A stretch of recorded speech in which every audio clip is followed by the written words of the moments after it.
Russie, il est rare que le Kremlin déclassifie des documents top secrets et celui qui a été rendu public ce matin fait froid dans le dos. Il s'agit de l'image de la plus grosse bombe nucléaire jamais créée.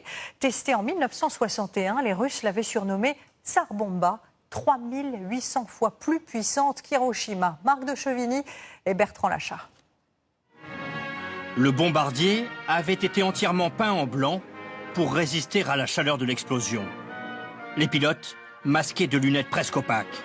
Ce 30 octobre 1961, ils larguent la plus puissante bombe thermonucléaire jamais conçue par l'homme.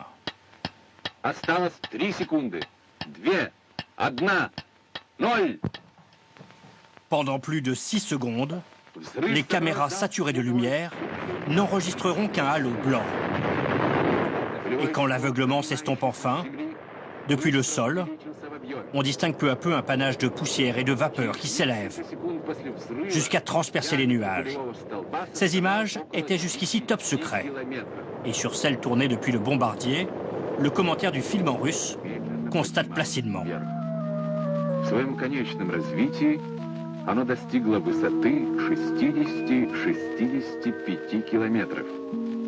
Его диаметр равнялся 90 километрам. Autour de la zone de largage sur une île de l'Arctique, un périmètre grand comme l'île de France est totalement détruit. Le flash lumineux, lui, a été vu à plus de 1000 km. Quant au choc, il sera enregistré sur les appareils de mesure du monde entier, alors que l'onde se propage autour du globe. Les scientifiques occidentaux estimeront la puissance de cette bombe à 57 mégatonnes, 3800 fois plus destructrice que celle d'Hiroshima. Pourtant, nous explique l'ancien commandant des forces aériennes stratégiques françaises, cette bombe, trop lourde, trop encombrante, n'avait pas vraiment d'utilité militaire.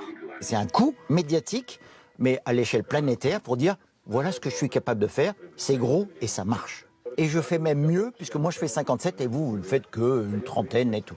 Donc c'est un positionnement essentiellement idéologique.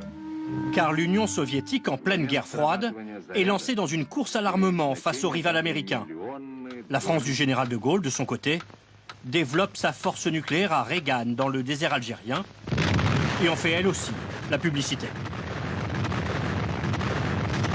Seule, avec ses seuls moyens, la France a fabriqué sa bombe. À la folie militariste de l'époque s'ajoute l'inconscience face aux contaminations radioactives. Scène surréaliste dans le film de propagande russe, lorsque quelques heures après l'explosion, nous dit-on, un hélicoptère atterrit sur la zone d'impact. La neige et la glace qui la recouvraient ont été vaporisées. L'équipage débarque sans aucun équipement de protection et le commentaire vante, en russe, une bombe propre.